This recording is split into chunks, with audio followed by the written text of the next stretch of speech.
Applying a polyurethane sealant to painted or stained wood gives it a smooth finish and improved durability. Here's a list of what you'll need.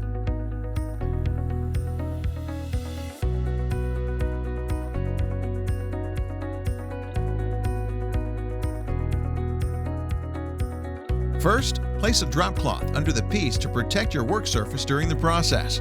Then, use a vacuum to remove any dust from the surface of the wood. Wipe the piece down with a lint-free cloth or sponge. If using water-based polyurethane, dampen the cloth with water. Now, you're ready to apply the first coat. You'll want to brush flat surfaces in the direction of the grain and wipe away any visible drips with a lint-free towel. Once the first coat has dried for 24 hours, sand the surface with 180 grit paper. Then a fine 220 to remove any bubbles, drips, or uneven spots.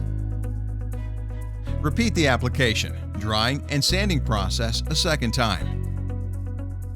Finally, to help protect the finish from fading, moisture, and scratches, apply a third coat and let dry.